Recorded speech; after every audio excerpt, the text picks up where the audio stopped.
Vous vous demandez à quel point votre logement consomme de l'énergie? Restez avec moi jusqu'à la fin, je vais vous dévoiler les clés pour comprendre le DPE et surtout éviter les pièges qui peuvent vous coûter cher. D'ailleurs, si vous cherchez un professionnel proche de chez vous, voir en description pour un devis gratuit. Le DPE est un diagnostic qui mesure la performance énergétique d'un logement, il évalue à la fois la consommation d'énergie estimée et les émissions de gaz à effet de serre, selon une échelle allant de A à G. Ministère de la Transition écologique.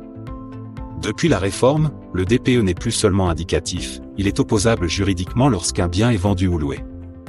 Ministère de la Transition écologique. Réalisez un devis gratuit avec un pro, lien en description. Ce diagnostic est rendu obligatoire dans de nombreux cas, lors d'une vente, lors d'une mise en location, ou pour les bâtiments neufs. Il utilise une méthode standardisée, appelée méthode 3CL, pour comparer les logements entre eux. Ministère de la Transition écologique.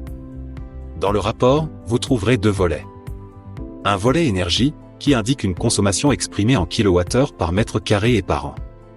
KRNO. Un volet climat, qui exprime les émissions de CO en kg équivalent par mètre carré. Ministère de la Transition écologique. Le DPE vous fournit aussi une estimation indicative de vos futures factures énergétiques, et des recommandations de travaux pour améliorer votre performance. Ministère de la Transition écologique. Quant au coût, il varie selon la taille, la localisation et la complexité du logement. En moyenne, on observe un tarif de 130 €, souvent compris entre 100 et 200 € pour un DPE complet. Prix pause. Comme. Pour un petit appartement, on peut s'attendre à quelque part entre 100 et 150 €, tandis que pour une maison plus grande, le coût peut aller jusqu'à 200 €. Prix pause. Comme. Le DPE a une durée de validité de 10 années. Si votre bien est classé F ou G, les obligations sont plus strictes, on peut exiger un audit énergétique pour chiffrer les travaux nécessaires pour remonter vers une meilleure classe. Quand lire le DPE?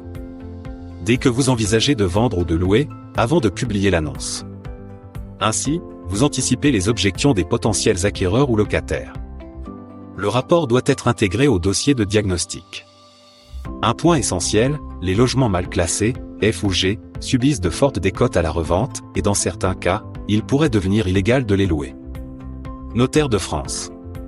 Aussi, un DPE fiable est déterminant pour valoriser votre bien ou éviter de mauvaises surprises. En résumé, le DPE n'est pas qu'un document administratif, c'est un outil stratégique pour vous positionner sur le marché immobilier, anticiper les coûts énergétiques, et guider d'éventuels travaux. N'hésitez pas à demander votre devis gratuit avec notre lien en bio.